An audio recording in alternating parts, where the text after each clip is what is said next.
Alright, this is Guido again, the general foreman for Mortenson Construction. What we're going to do today is show how to use a 3-4-5 layout to check if something is square, and then to check if this is plumb on what we're going to look at here. So what this is an opening for a future glass cabinet in the building.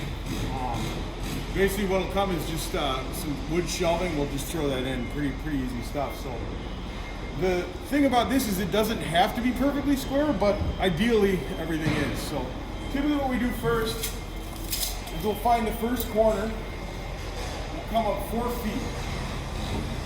We do 1 4-foot leg.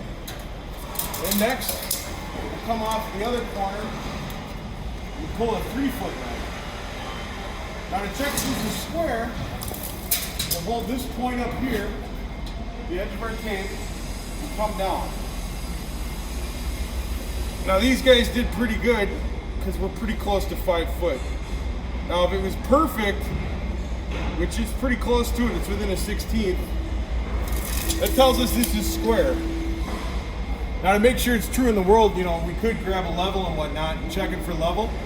But based on all their layouts so far and what they've been doing, we can pretty much tell that this opening is square and it's ready for drywall and then the cabinetry to go in.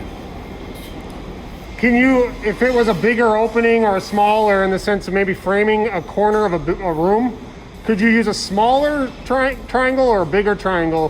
Typically the smallest you want to go is 3, 4, 5, but you can always go bigger. You could go 8, 6, and then 10.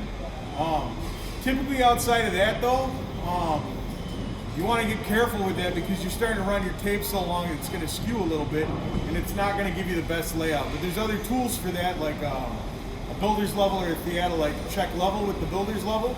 With the theodolite you can do compound angles. But typically for something like this, usually if you 3, 4, 5 it, this is probably about as big as you want to go, or a corner in a small room.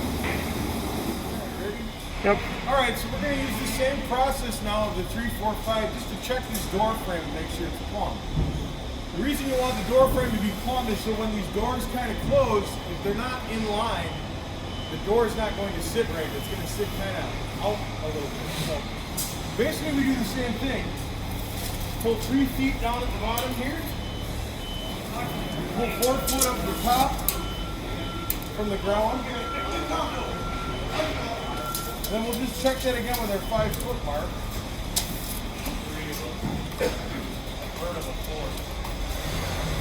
Coming back down, and boom, right there we know this frame is plumb without having to use a lot of tools. We just use our tape measure.